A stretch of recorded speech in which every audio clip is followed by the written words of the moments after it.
अद्भुत, अतुलनीय है श्रीधर की भक्ति। ना सफलता का भय, न उपहास की चिंता, एक दाना चावल घर पे और पूरा गांव भंडारे के भोग के लिए बाहर, तब भी माता रानी का अटल अडिग भक्त श्रीधर माता की भक्ति में रमा हूं। भक्त का अपने आराध्य पर विश्वास ही उसकी भक्ति की मर्यादा होती है पुष्पदंत जी। श्रीधर की कथा से यही सीख लेनी है आपको। और श्रीधर का विश्वास तो माता वैष्णो देवी के आविर्भाव का कारण बनने वाला था, और उनका ऐसा अटल विश्वास ही माता के आविर्भाव के लिए अनिवार्य था।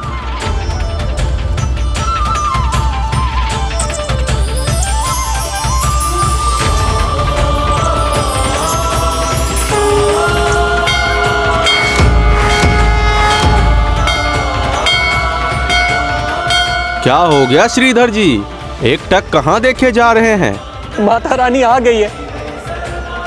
आप सभी की प्रतीक्षा समाप्त हुई। शीघ्र माता का भोग मिलेगा आप सबको। श्रीधर, ये क्या बोले जा रहे हो? माता आएंगी, भोजन प्रसाद लाएंगी। कहाँ है माता और कहाँ है भोजन प्रसाद? श्रीधर जी हमें भोग बना रहे हैं। और क्या होता है? आप लोग धीरज रखिए, भोग मिलेगा, अवश्य मिलेगा। धीरज रखिए, शीघ्र मिलेगा। कुछ नहीं मिलेगा। है कहाँ कुछ इसके पास जो ऐसा भंडारा करे? मूर्ख बनाया है श्रीधर ने हम सभी को। हो,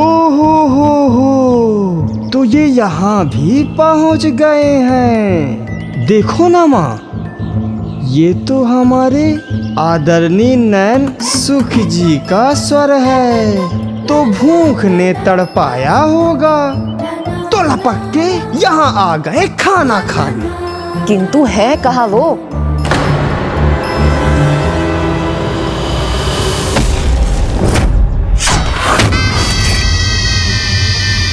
अंततः अवसर आ गया, संयोग बन गया।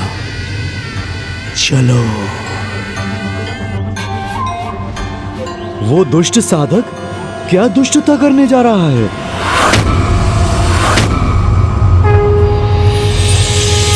स्वामी, प्रिय, माता रानी का आगमन हो गया है। चिंता त्याग दो। जय माता की।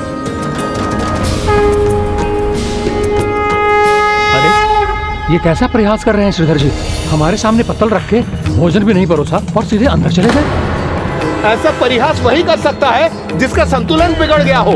हमें मूर्ख बना रहे हैं श्रीधर जी। मूर्ख बना रहे हैं। आप सब माता के भंडारे में आए हैं, ऐसा करना क्या शोभा देता है आपको? माता का आशीर्वाद और भोग प्रसाद तभी प्राप्त होगा जब आप सब धीरज और संयम के साथ प्रतीक्षा करेंगे। थोड़ा धीरज रखिए, श्रीधर जी आपको निराश होकर नहीं लौटने देंगे।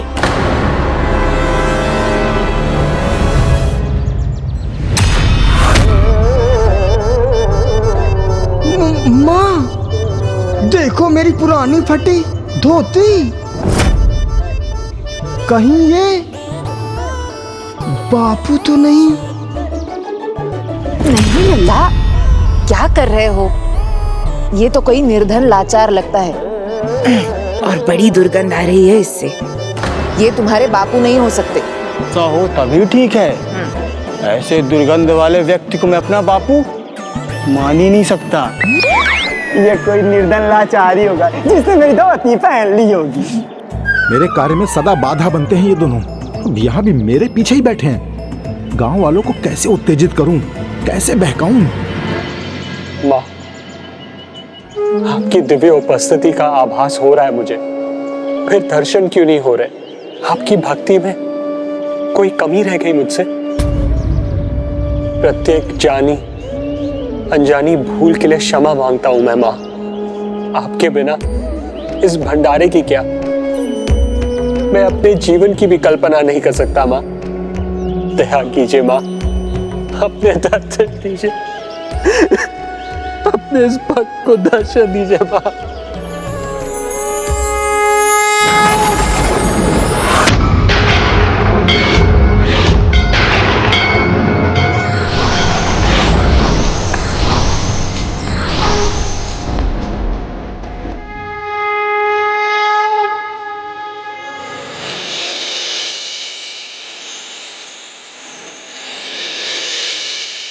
पुत्र श्रीधर,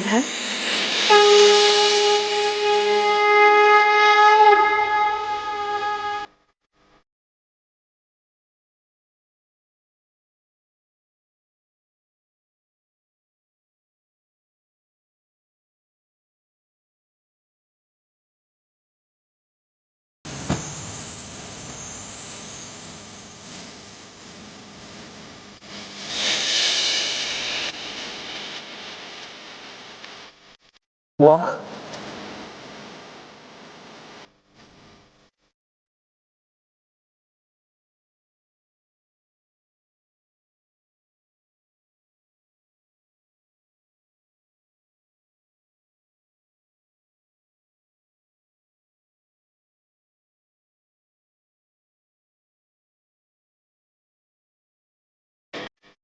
वाह, आपने इस भक्त को अपने दर्शन देकर कृतार्थ कर दिया। मैं धन्य हो गया मां, मैं धन्य हो गया।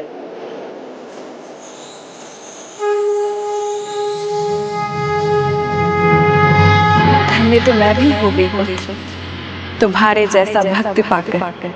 तुमने अटूट भक्ति और अपार विश्वास का परिचय दिया है। लेश मात्र भी ये शंका नहीं आने दी मन में कि मैं नहीं आऊंगी। और जब पुत्र ऐसे अद्भुत विश्वास और भक्ति से पुकारे तो मां ना आए, ऐसा संभव ही नहीं। आना ही था मुझे। भक्त की भक्ति तो भगवान की महानता का प्रमाण है।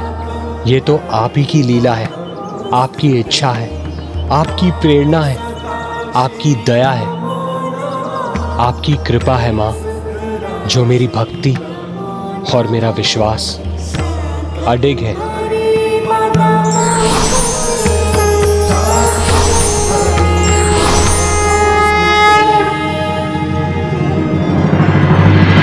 श्रीधर जी, और कितनी प्रतीक्षा करवाएंगे हमें?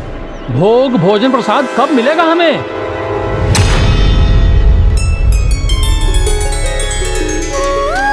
भोजन के पात्र कहाँ है पुत्र? सभी को भोजन कराना है ना?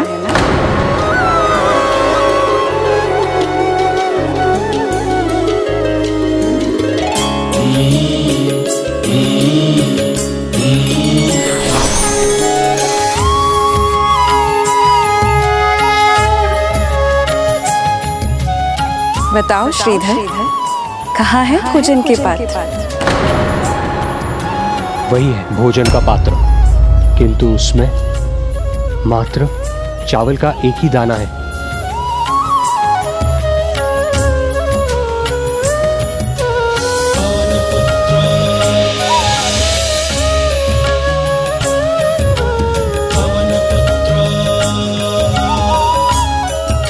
पत्तल दो पुत्र। जी माता रानी।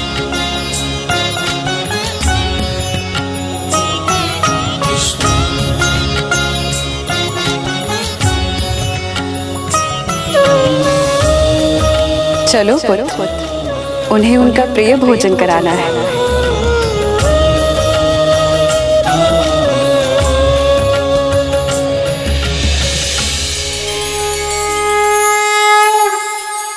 बहुत हो गया, अब मैं और प्रतीक्षा नहीं कर सकता।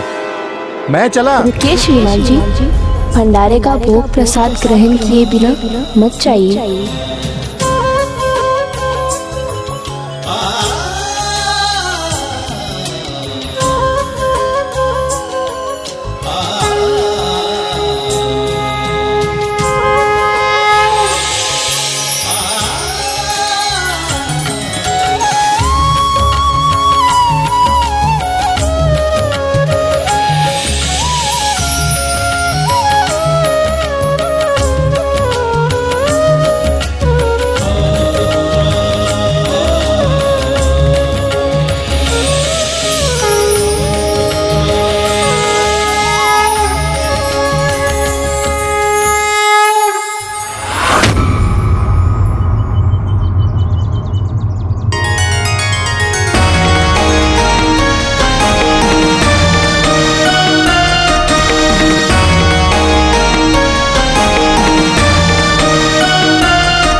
कहता था ना, माता रानी है हमारे साथ, और माता रानी थी।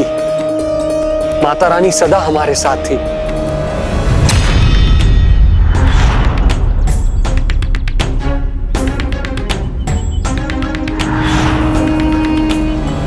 अधीर मत हो, मेरी धोती पहनकर आए हो, बैठ जाओ और मेरी बात मानो, अन्यथा अधिक चिल्लाओगे तो भरी सभा में फटी पुरानी धोती पकड़ के खींच लूंगा मैं।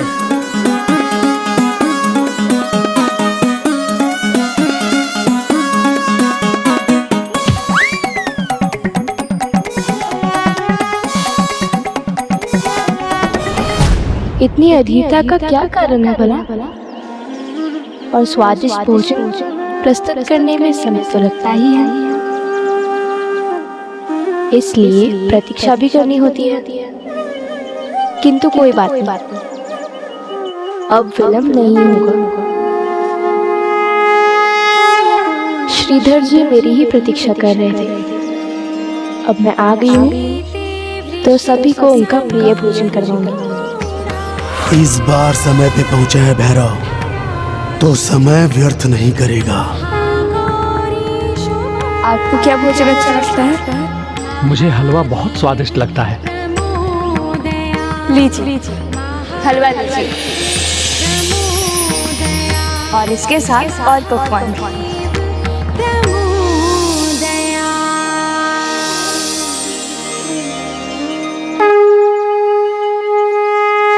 आपको क्या अच्छा लगता है?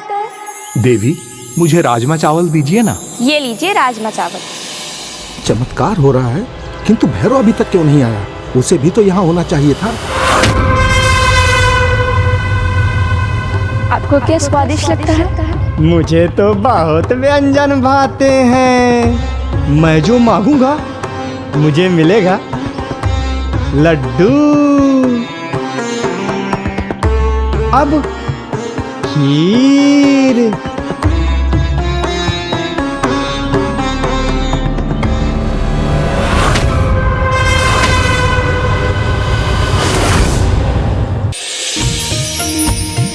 अब पूरी दे दो, अब लड्डू।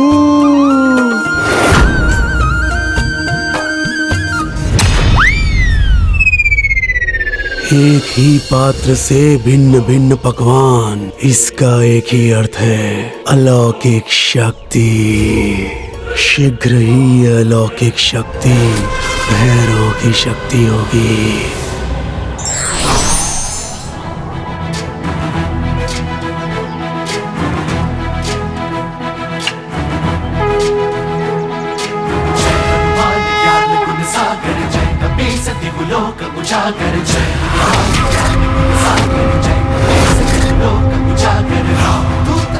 ब्राह्मण देवता,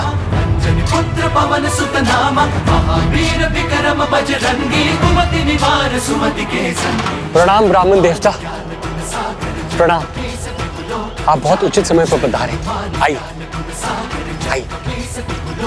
सत्य कहा था आपने, माता रानी के दर्शन प्राप्त होंगे मुझे, और देखिए वैसा ही हुआ। माता रानी के दर्शन हुए, माता रानी स्वयं आई मेरी सहायता के लिए, उद्धार हो गया मेरा। देखिए माता रानी स्वयं अपने हाथों से भोजन परोस रही है। आइए ब्राह्मण देवता।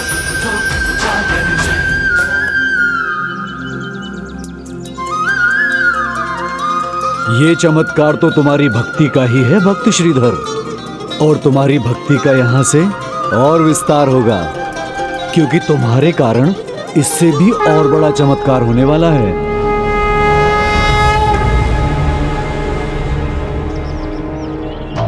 श्रीधर, एक नए अतिथि आए हैं, क्या तुम उनका स्वागत नहीं करोगे? अवश्य ब्राह्मण देवता। मैं भी तुम्हारी सहायता करूंगा।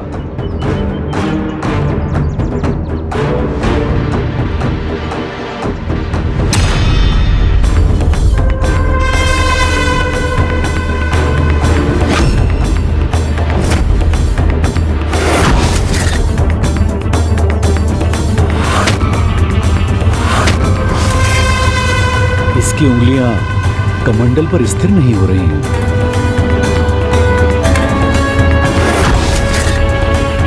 त्रिशूल मुट्ठी में कसकर पकड़ा है इसने।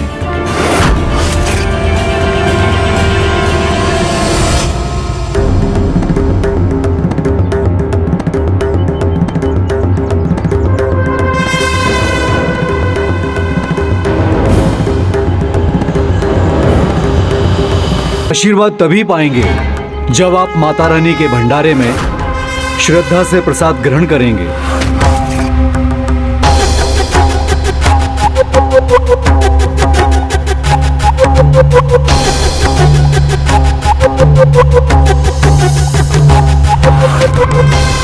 इसका अभिमान अवश्य इससे भूल कर आएगी और यही भूल इसके संकट का कारण बनेगा।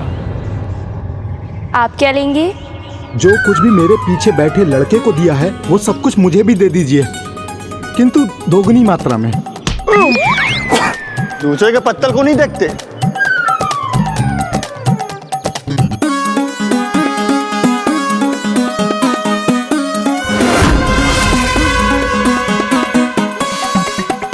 थोड़ा और, थोड़ा और।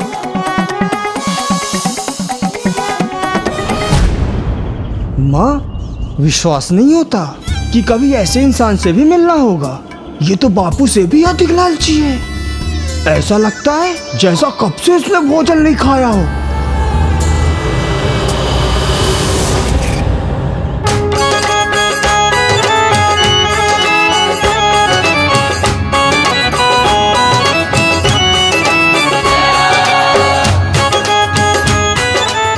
और मेरे परम भक्त श्री हनुमान सदैव अपने लंगूरिया रूप में आपकी रक्षा हेतु उपस्थित रहेंगे। वैसे तो माता वैष्णवी के समक्ष इसका स्थान एक कीट के समान भी नहीं, किंतु तब भी इसके द्वारा माता का कोई अपमान कदापि नहीं होना चाहिए। प्रभु श्री राम को वचन जो दिया है मैंने। तू जय माता दी बोल के बादल छट जाएगा।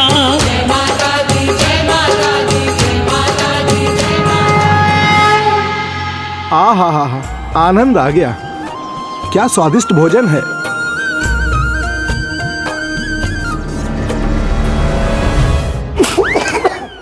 अरे धीरे धीरे खा लो, पत्तल थोड़ी ना कोई उठा रहा है।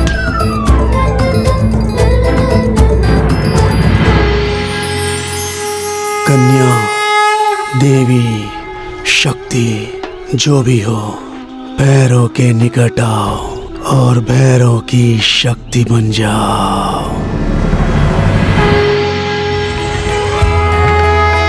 किसी को और कुछ चाहिए? नहीं, पेट भर गया, अभी आनंद आ गया। मेरा भोजन भी हो गया।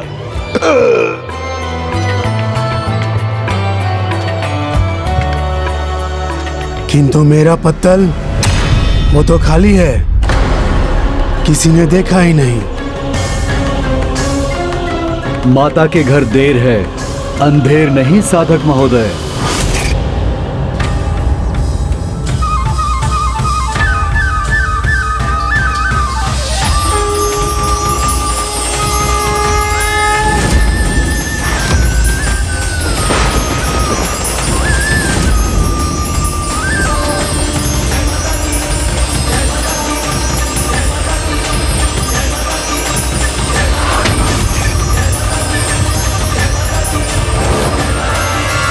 त्रिशूल, यह भंडारा युद्ध नहीं, विचलित ना। बताइए क्या चाहिए?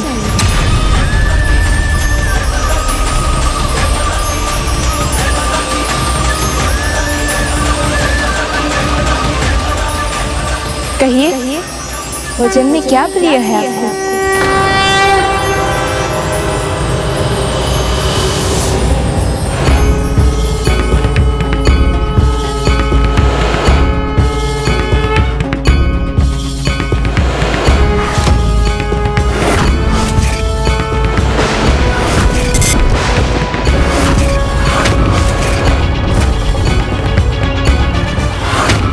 जो चाहूंगा वो मिलेगा।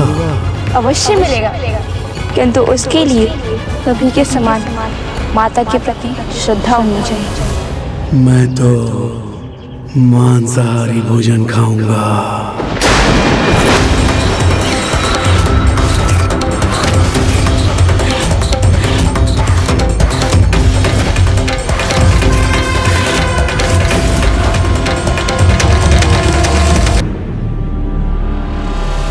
जो चाहूंगा वो मिलेगा।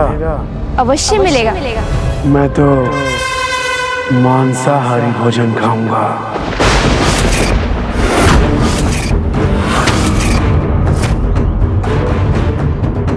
लगता है तुमने सुना नहीं, मैंने कहा मुझे मांसाहारी भोजन चाहिए।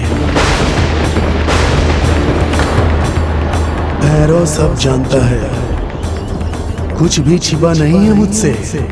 कोई भी भूखा गया तो ये भंडारा अपूर्ण रह जाएगा। भक्त श्रीधर का क्यों? भक्ति से कुछ भी पाना संभव है, किंतु जिसके भीतर पाप हो वो पाता नहीं, केवल होता है। उचित और अनुचित का भेद समझिए। इसमें उचित अनुचित क्या है? जिसको जो भाता है उससे वो भोजन खाने का अधिकार है। तुम ही ने दिया है, तो मुझे क्यों नहीं? साधक हो तो इतना भी ज्ञान नहीं। घर किसी का भी हो, शाकाहारी का या मांसाहारी का, भंडारे में सात्विक भोजन ही भोग होता है। किसने कहा मैं यहाँ सात्विक प्रसाद भोग खाने आया हूँ?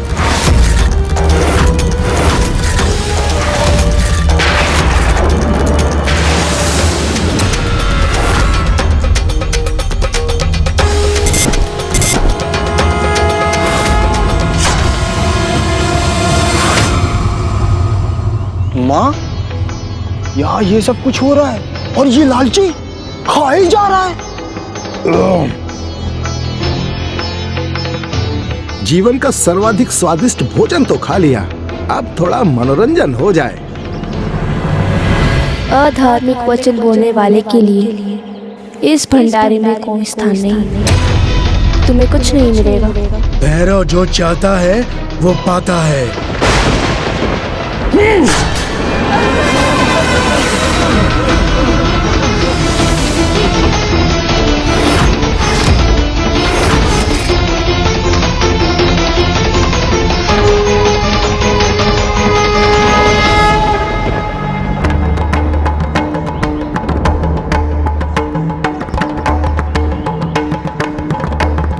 स्वयं पर इतना ही विश्वास है तो इस प्रकार भेष बदल कर आने की क्या आवश्यकता थी?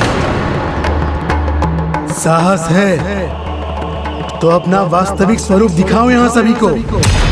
और यदि तुम अपना मूल स्वरूप उजागर नहीं करना चाहती तो ना करो, भैरव कर देगा।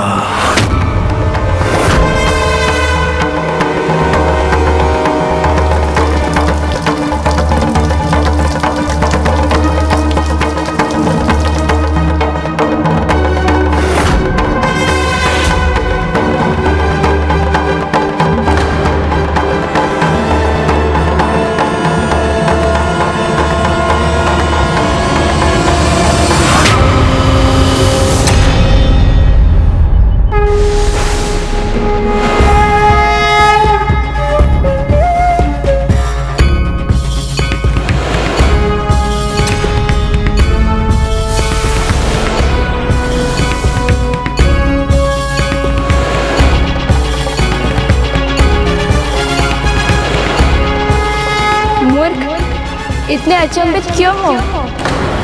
तुम्हें क्या लगा था तंत्र मंत्र की सिद्धि से पाए तुम्हारी तुच्छ शक्ति मेरा स्पर्श भी कर सकेगी? शक्ति चाहे कितनी भी अलौकिक क्यों ना हो, भैरव के सामने नहीं छिप सकती। अब तुम्हारी शक्ति को अपनी शक्ति बनने पर बाध्य करूंगा, सर्वशक्तिमान बनूंगा। साधक महाराज, ये क्या कह रहे हैं आप? अपना विवेक जागृत कीजिए। संपूर्ण ब्रह्मांड की शक्ति की स्रोत स्वयं माता रानी को चुनौती दे रहे हैं आप। समय रहते भूल स्वीकार करके क्षमा मांग लो। माता रानी का हृदय बहुत विशाल है, तुम्हें क्षमा कर देंगी। क्षमा की आवश्यकता कैरों को पड़ती है, भैरव को नहीं। माता रानी कैसी, कौन सी? बहुत हुआ गुणगान। यदि सत्य में ये वो है जो तुम सभी कह रहे हो तो कह दो इससे दिखाए अपना वास्तविक स्वरूप। उसमें इतना संकोच क्यों?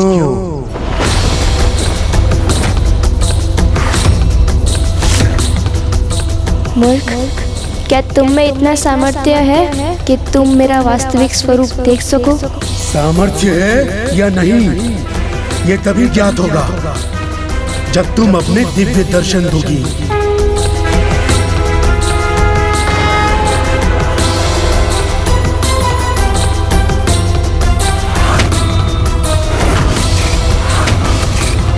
माता, मैं प्रार्थना करता हूँ आप अपना वास्तविक परिचय दे दीजिए, जिससे यह समझ जाए आपको चुनौती देकर इन्होंने कितनी बड़ी मूर्खता की है। पुत्र श्रीधर, जिनमें क्षमता है, जिनका हृदय पावन है, भक्ति भाव से भरा है, वही मेरा मूल स्वरूप देखने की क्षमता रखते हैं। इसके समान अधर्मी कपटी पापी नहीं।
बहुत क्रोध था उनके मुख पर, बहुत क्रोध था। भक्त ने भक्ति का प्रमाण दिया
रानी की जय माता की जय माता की जय माता की सारे बोलो जय माता की।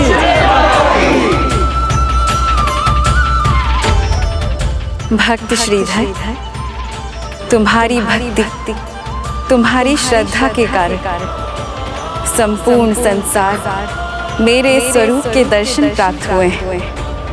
इसीलिए आज मैं तुम्हें आशीर्वाद देती हूँ। तुम्हारी भक्ति और तुम जगत में मेरे स्वरूप की स्थापना का कारण बनोगे और भविष्य में तुम्हारे द्वारा मंदिर में मेरे स्वयंभू रूप का अवतरण होगा।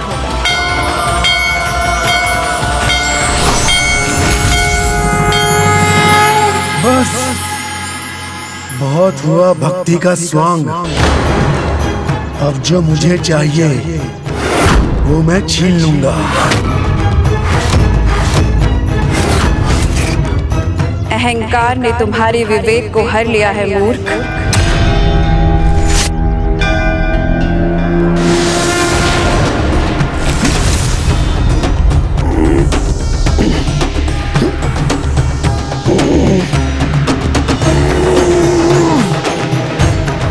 मैं तुम्हें बंदी बना कर रहूंगा, तुम्हारी शक्ति पाकर रहूंगा।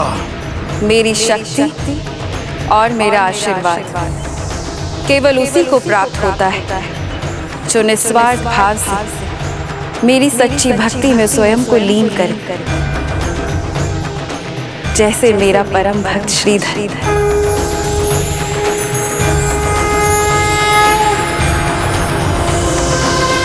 मेरी शक्ति का अंश मात्र तो क्या, तुम्हारे जैसे दुष्ट कुविचार रखने वाले मेरे निकट भी नहीं आ सकते।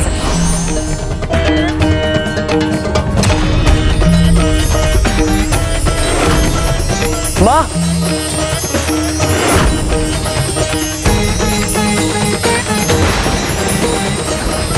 माँ, धरती के किसी भी कोने में जाओगी, वहीं आकर तुम्हारी शक्ति को अधीन करूंगा।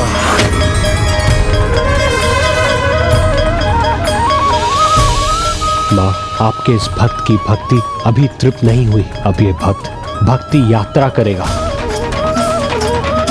माता रानी की जय, माता रानी की जय, जय माता की जय, माता की जय, माता की जय, माता की जय, माता की जय, माता की जय। इस प्रकार माता वैष्णवी ने सभी को दर्शन दिए और फिर वो वहां से चली गईं। श्रीधर और भैरव दोनों ही उनके बनाए पथ पर उनके पद चिन्हों को ढूंढते हुए उनके पीछे जा रहे थे। अंतर था तो बस आशय का। एक भक्ति के बहाव में बहकर माता के पीछे जा रहा था, तो दूसरा कुटिलता, कपट और लालच के कारण अपना विवेक खोकर।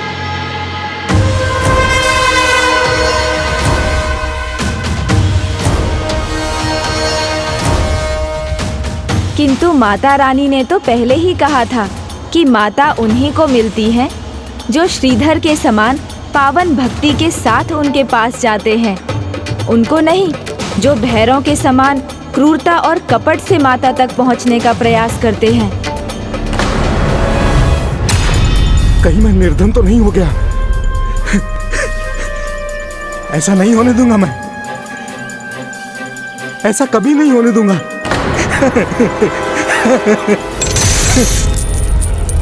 मेरी स्वर्ण मुद्रा है, मेरी स्वर्ण मुद्रा है, कहीं नहीं जाने दूंगा। कहीं जाने नहीं दूंगा, सब अपने पास रखूंगा। कहाँ है शक्ति?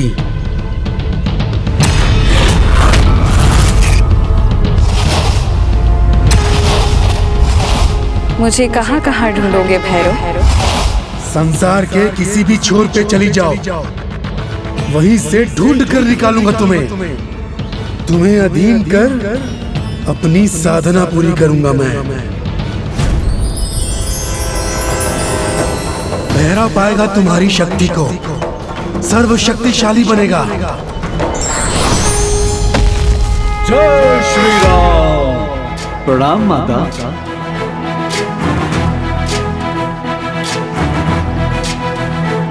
जय माता की जय माता की जय माता की जय माता की जय माता, ये भी संसार के लिए एक सीख ही है। सभी जीवों को सदा अच्छाई के पथ पर ही चलना चाहिए, अच्छे कर्म करने चाहिए, क्योंकि बुरे कर्म करने वाला स्वयं ही बुरा नहीं करता, अपितु दूसरों को भी बुरे मार्ग पर ले जाता है। स्वर्ण मुद्रा है मेरे पास, संभाल के रखूंगा, एक को भी जाने नहीं दूंगा। मेरी स्वर्ण मुद्रा है।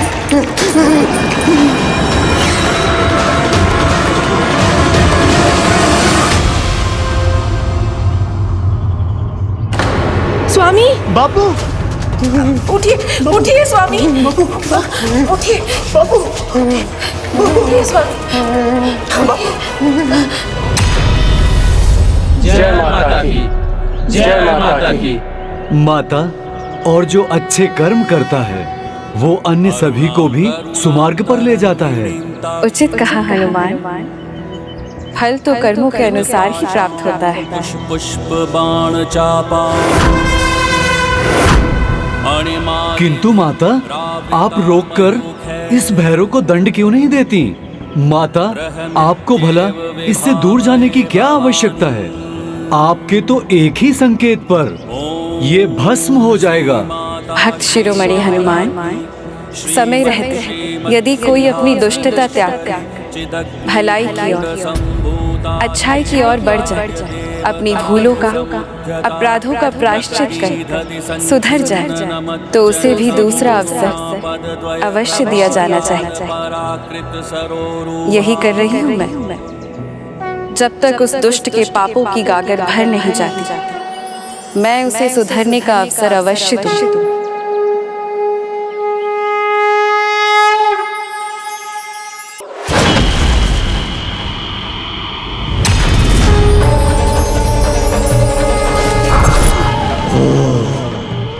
वहां हो तुम, तो रुको, आ रहा हूं मैं।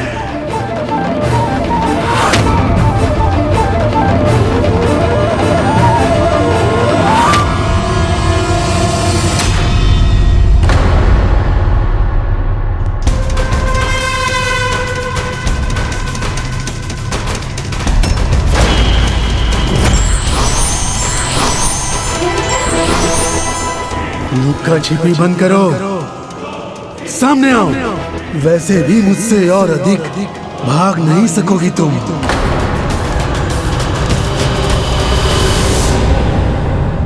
जय माता की।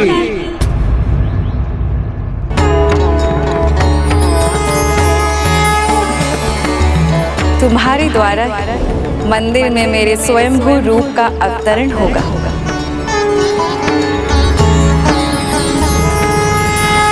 कैसा दुर्भाग्य आमंत्रित कर लिया है आपने स्वामी, अपने खोटे कर्मों के कारण। माता के दर्शन पाकर भी उनके दर्शन आशीर्वाद से वंचित रहे आप। ना ही माता की शक्ति को समझ सके आप, और ना ही श्रीधर की सच्ची भक्ति को। केवल माया के चलावे में लीन रहे हैं आप। बाबू, न माया आपके वश में है और न माता का आशीर्वाद है आपके पास।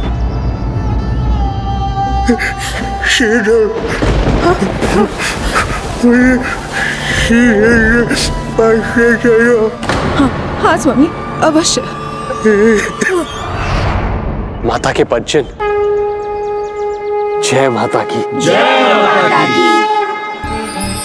अब माता के मंदिर की स्थापना के लिए मैं यही तपस्या करूंगा, योग समाधि में बैठा रहूंगा, जब तक माता रानी स्वयं मुझे अपने पास बुला नहीं लेती।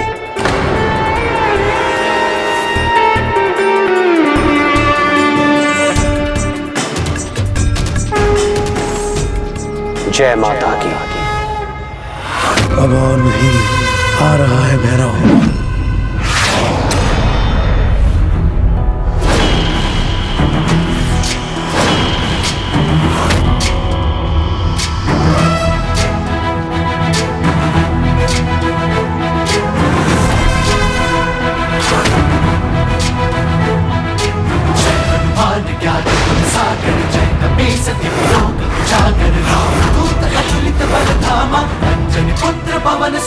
धामा, महावीर विक्रम बजरंगी, कुमति निवार सुमति के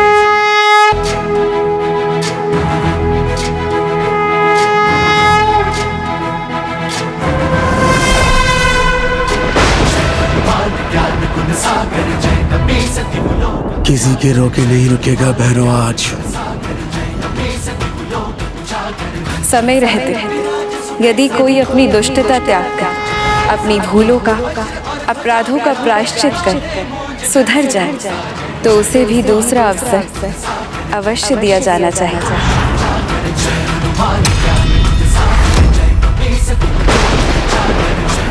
अब क्या होने वाला था गणेश जी?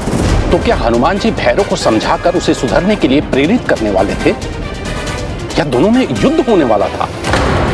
गणेश जी, मेरी जिज्ञासा तो बढ़ती ही जा रही है, बताइए ना प्रभु, फिर क्या हुआ?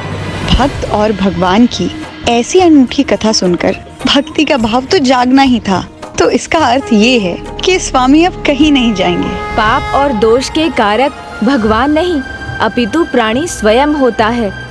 इसलिए ईश्वर को इसका उत्तरदायी नहीं मानना चाहिए, क्योंकि जब कोई अधर्मी व्यक्ति बुरे कर्म करता है तो पाप और दंड का भागी बनता है। फिर भी ईश्वर उन्हें सुधरने का अवसर देते हैं। यही माता वैष्णवी चाहती थी और वही हनुमान जी कर रहे थे, भैरव को अवसर दे रहे थे। भैरव, तुम सत्य को देखो और देखो कि कौन है तुम्हारे सामने। पहचानो उन्हें, महाशक्ति हैं वो। तुम जिससे युद्ध करने के लिए उतावले हो रहे हो, भैरव, ज्वालामुखी के मुख में प्रवेश क्यों करना चाहते हो तुम? जो स्वयं ज्वालामुखी हो, जिसकी तपाग्नि से धरती थर्राती हो, उसके क्रोध के लावा का स्पर्श मात्र किसी को भी भस्म कर सकता है। बुद्धिमानी इसी में है कि मेरे मार्ग से हट जाओ, अन्यथा परिणाम तुम्हें ज्ञात है। वैसे तुम हो कौन जो महातपस्वी भैरव को रोकने का दुस्साहस कर रहा है? मैं तो प्रभु श्री राम भक्त हनुमान हूँ। हनुमान? कोई भी वानर स्वयं को हनुमान पुकारेगा और मैं मान लूंगा। हटो मेरे सामने से। भूल कर रहे हो तुम, वही भूल जो प्रकांड पंडित होकर रावण ने किया था। अपना और अपने कुल का सर्वनाश कर बैठा रावण। इसलिए तुम सत्य को समझो और अपने भीतर के अहंकारी रावण को मिटाकर माता की दिव्यता को पहचानो। तुम उनकी शरण में जाओ, तुम्हारा उद्धार होगा। माता आदि शक्ति की स्वरूप है। त्रिशक्ति माता लक्ष्मी, माता सरस्वती और माता दुर्गा, तीनों के अंश उनमें समाहित हैं। देखो उन्हें, पहचानो उन्हें। त्रिलोचन कुटुंबिनी त्रिपुर सुंदरी माश्रये, कदम्ब वनवासिनी कनक वल्लकी धारिणी, महार्ह मणिहारिणी। ओम श्री वैष्णवी नमः। ओम श्री वैष्णवी नमः। ओम श्री वैष्णवी नमः। ओम श्री वैष्णवी। स्वामी, क्षमा व्यक्ति को सुधार करने में सक्षम बनाती है, उसे ग्लानि से मुक्ति दिलाती है। आइए, आप भी श्रीधर भैया से क्षमा मांग लीजिए। सत्य कहा आपने, किंतु आप अभी निकट जाकर श्रीधर की ध्यान समाधि भंग नहीं कर सकते। आप यहाँ बैठ जाइए। आओ बापू, यहाँ पर बैठ जाओ।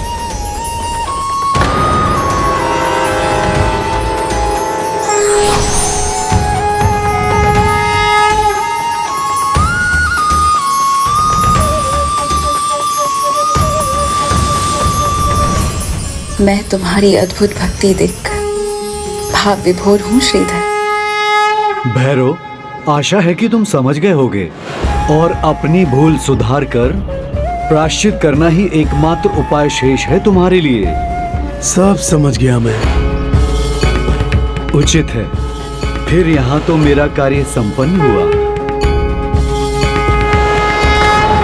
संपन्न हैं, अलौकिक हैं, दैविक हैं। अब तक बस इतना ही समझा था मैंने, किंतु अब समझ में आया कि वो अति विशेष हैं।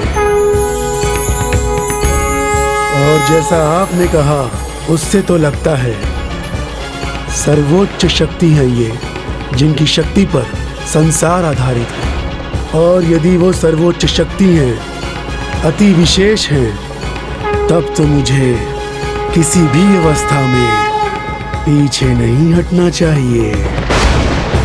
इन्हें अपने अधीन कर ही अपनी साधना संपन्न करनी चाहिए, क्योंकि इस शक्ति को अपने अधीन कर सिद्ध करूंगा अपनी साधना को। कोई मूर्ख ही होगा जो अब पीछे हटेगा। अब शक्ति को अपने अधीन कर ही वापस यहाँ से जाऊंगा। विनाश काले विपरीत बुद्धि।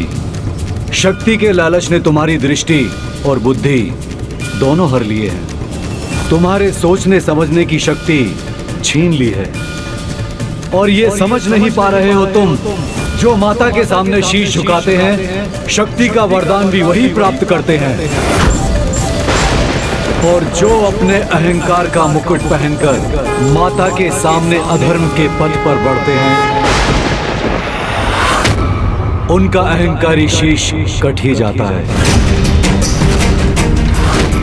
कटना हो तो कट जाए, किंतु ये शीश किसी के आगे झुकेगा नहीं, न तुम्हारे आगे न तुम्हारी माता वैष्णो देवी के आगे।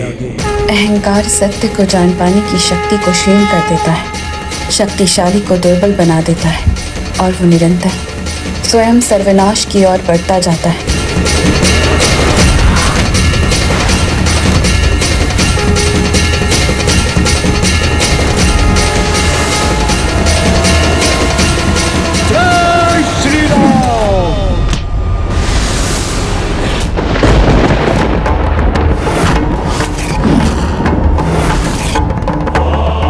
आगे तो बढ़कर ही रहूंगा मैं।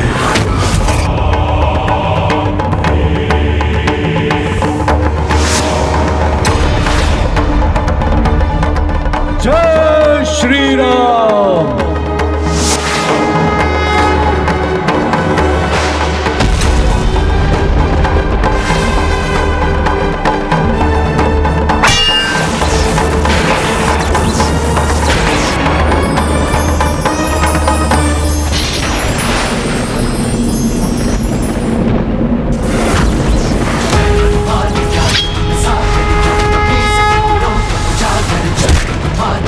जय श्री राम।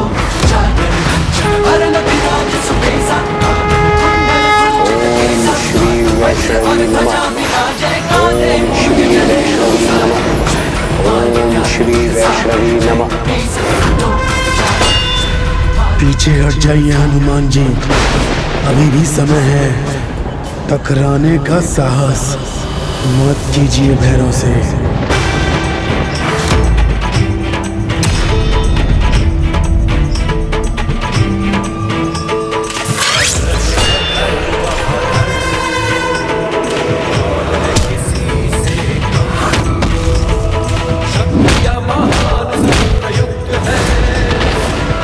मेरे समक्ष इतने समय टिकने वाला असाधारण शक्ति का स्वामी तो अवश्य है, किंतु अब इसे अपने बल का परिचय देना ही होगा।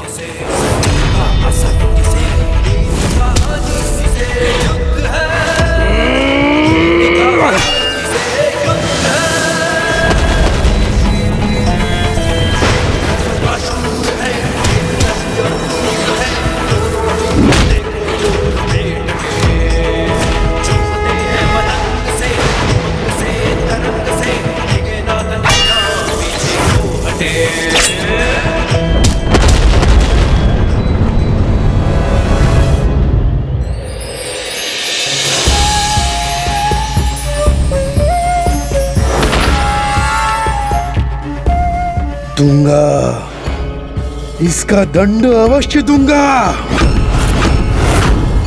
दंड के पात्र तो तुम बन रहे हो भैरव, किंतु उसकी आवश्यकता नहीं। तुम अभी भी दूसरा चुनाव कर सकते हो। माता की भक्ति में जो शक्ति है वो और कहीं नहीं। ओम श्री वैष्णवी नमः। ओम श्री वैष्णवी नमः। ओम श्री वैष्णवी नमः। अब वो समय आ गया है जब संसार भक्त की भक्ति की शक्ति का प्रत्यक्ष उदाहरण देखेगा। ओम श्री वैष्णवी नमः। ओम श्री वैष्णवी नमः।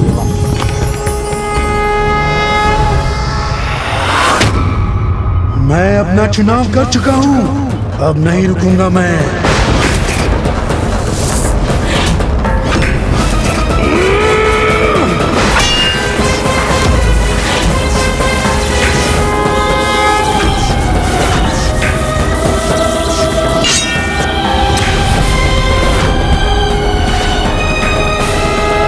इस प्रकार भैरव बार बार हनुमान जी पर वार करता जा रहा था और हनुमान जी हर बार उस वार को टाल रहे थे और इसी तरह ये युद्ध कई प्रहर तक चला जिसका अंत किसी को दिखाई नहीं दे रहा था।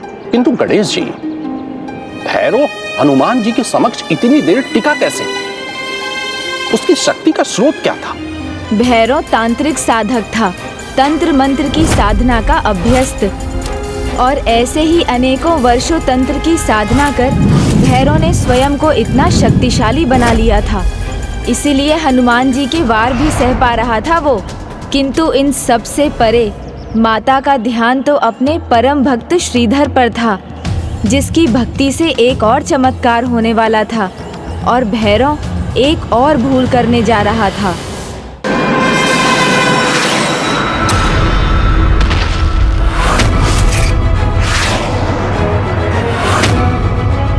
तुम क्या करने जा रहे हो वो भली भांति ज्ञात है मुझे, और उसका क्या उत्तर देना है वो भी मुझसे छिपा नहीं है।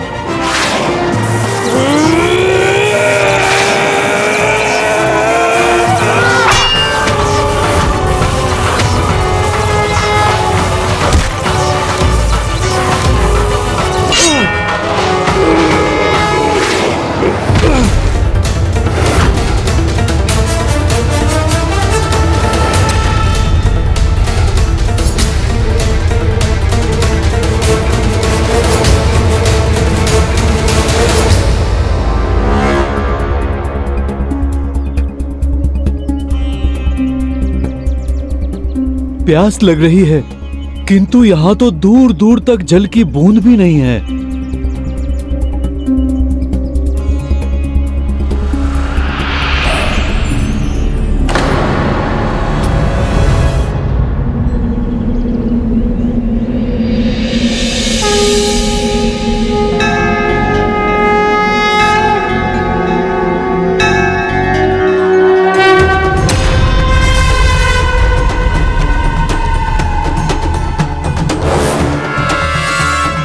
अब और प्रतीक्षा नहीं।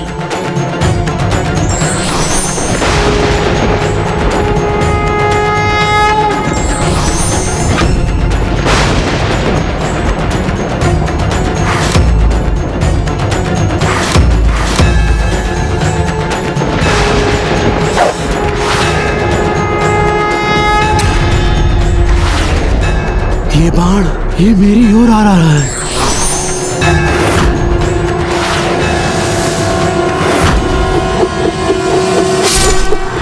नहीं नहीं नहीं, ये मेरा भविष्य नहीं हो सकता।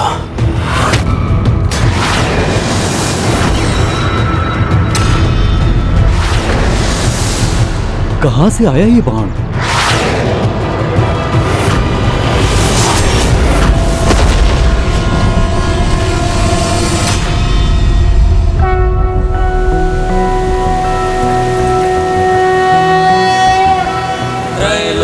पूजित देवी कमले विष्णु बल्लभे यथा त्वमचल कृष्णे तथा भवमयी स्थिरा। अद्भुत है आपकी लीला माँ। भक्त को प्यास लगी थी तो माँ ने तो नदी ही बहा दी। किंतु गणेश जी, महाबली हनुमान तो उनके बल और दृढ़ता के लिए विख्यात हैं। कुछ ही क्षण का ये युद्ध उन्हें थका कैसे सकता था कि उन्हें प्यास लग गई। माता की लीला से कुछ भी संभव है। हनुमान जी का थकना एवं उनका प्यास लगना माता की लीला के लिए अनिवार्य था।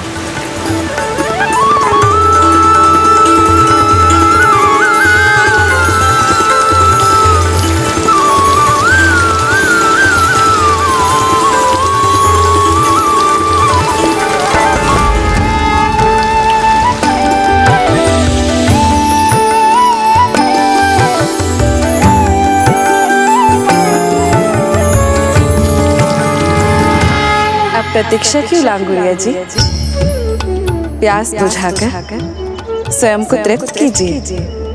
धन्यवाद माता, धन्यवाद।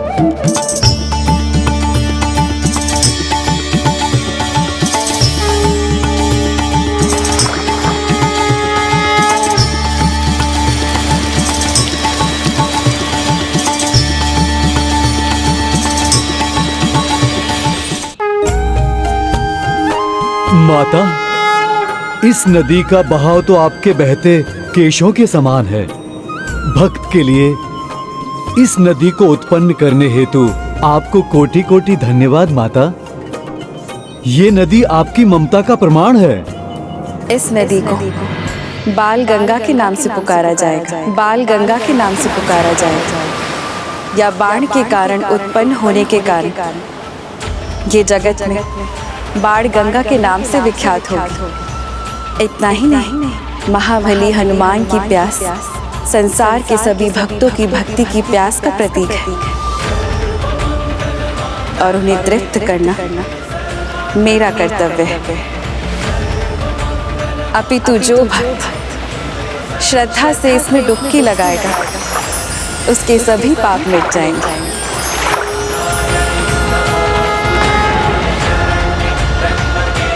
जय माता दी, जय माता दी,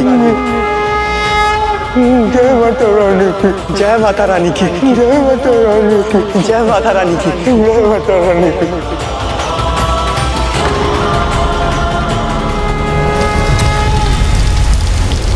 नहीं नहीं, स्वयं को इस जल से दूर रखेगा भैरव। माता का आशीर्वाद तो वही पाता है जो उसे पाना चाहता है। ये दोनों ही अपने पथ पर अडिग हैं माँ, किंतु माँ पृथ्वी और आकाश का भेद है दोनों में। एक ओर भक्ति के सागर में डूबा श्रीधर है, तो दूसरी ओर ये भैरव, ये अडिग है कुपथ पर चलने के लिए, जिसके कारण ये अपना सर्वस्व नाश करने जा रहा है।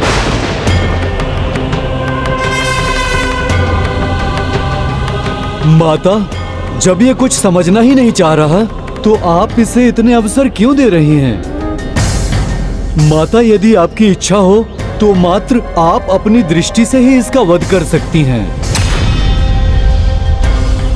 माता, यदि आप मुझे आज्ञा दें तो मैं अभी इसका अंत कर देता हूं।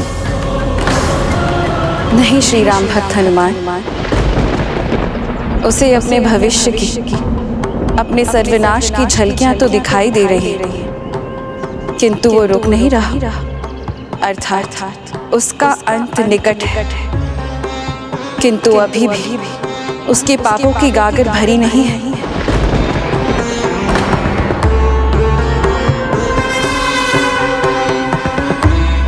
ओम श्री वैष्णवी नमः, ओम श्री वैष्णवी नमः। मुझे प्रतीक्षा करनी होगी। भैरव के पापों की गागर भरने की भी, और श्रीधर की तपस्या पूर्ण करने की भी। तभी मैं दुष्ट को उसकी दुष्टता का दंड और एक भक्त को उसकी भक्ति का फल दे सकती हूँ। इसलिए इस माँ का कठिन कर्तव्य है अपनी प्रतीक्षा के अंत तक एक को उद्दंडता करते देखना और दूसरे को घोर तपस्या करते। और जब तक वो दिन नहीं आता तब तक मैं स्वयं अपने आराध्य श्री राम की तपस्या में लीन रहूंगी। तब तक आप भैरव को रोक लेंगे ना हनुमान जी? अवश्य माता, आपका आदेश ही तो मेरा कर्तव्य है। आप निश्चिंत होकर तपस्या कीजिए, मैं भैरव को आपके निकट नहीं पहुंचने दूंगा, उसे तो मैं रोक कर रखूंगा। धन्यवाद श्री राम भक्त हनुमान जी, किंतु ऐसा तभी तक संभव है जब तक उसका विनाश काल नहीं आ जाता। जैसे ही वो आगे बढ़ सकेगा, समझ जाइएगा कि उसका अंत काल आ गया है।